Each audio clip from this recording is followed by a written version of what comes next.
ورحمۃ اللہ وبرکاتہ۔ اعوذ باللہ من الشیطان الرجیم، بسم اللہ الرحمن الرحیم، فصل لربک وانحر۔ جی ناظرین، آج ہم جس حوالہ سے گفتگو کرنے جا رہے ہیں وہ یہ ہے کہ دیکھیں گے آپ نماز کے اندر لوگ نیت کرتے ہیں زبان سے بول کر، یعنی وہ کہتے ہیں 4 رکعت نماز فرض وقت نماز ظہر واسطے اللہ تعالیٰ کے پیچھے اس امام کے اللہ اکبر، یہ والی ایسے زبان کے ساتھ بول کر نیت کرتے ہیں۔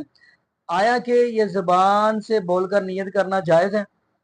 تو ناظرین، پہلے نمبر پہ آپ دیکھیں گے نیت جو ہے نا وہ دل کے ارادے کا نام ہے۔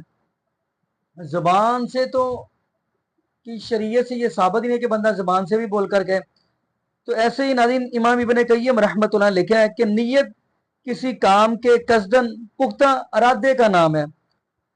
تو اگلی بات ہم کرتے چلیں کہ امام ابن قیم رحمۃ اللہ علیہ نے اپنے زاد المعاد کے اندر صفحہ نمبر 201 پر لکھا ہے کہ نبی پاک صلی اللہ علیہ وآلہ وسلم جب نماز کے لیے کھڑے ہوتے تو اللہ اکبر کہتے، اس سے پہلے کوئی جملہ نہیں کہتے تھے، اور نہ ہی زبان سے نیت کرتے، اور نہ ہی اس طرح کہتے جیسے یہ لوگ کہتے ہیں 4 رکعت نماز منہ میرا کھانا کعبہ کی طرف۔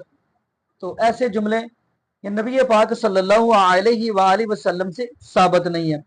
تو ناظرین، جبکہ نیت دل کے ارادے کا نام ہے، یہاں پہ ایک میں اور جملہ کہتا چلوں۔ مثال کے طور پہ ایک بندہ نماز پڑھنے کے لیے گیا ہے ظہر کی، تو ناظرین یا عشاء کی لگا لے، عشاء کی نماز پڑھنے گیا ہے تو اس بندے نے نیت کی ہے، یعنی جب یہ نماز پڑھنے کے لیے گیا ہے تو 2 رکعتیں تو ہو چکی تھی، یعنی امام نے 2 رکعتیں پڑھا دی تھی، تو اس کے بعد یہ آ کر نیت کیا کرے گا؟ یعنی یہ نیت کرے گا کہ جی 2 رکعت میری اس امام کے پیچھے 2 میری اپنی۔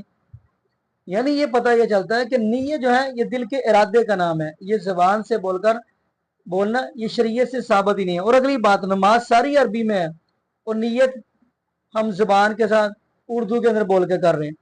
باقی ناظرین یہاں پہ ہم یہی دعا کرتے ہیں اللہ پاک ہمیں نبی پاک صلی اللہ علیہ وآلہ وسلم کی شریعت کے مطابق زندگی گزارنے کی سیکھ دے، اور اللہ پاک ہمیں 5 وقت کا پکا سچا نمازی بنا دے، اور جتنے بھی بے اولاد جوڑے ہیں اللہ پاک سب کو نیک نورینہ صحت تندرستی والی ایمان والی لمبی زندگی والی اولاد عطا فرما دے۔ جزاکم اللہ خیرہ، احسن الجزاء، السلام علیکم ورحمۃ اللہ وبرکاتہ۔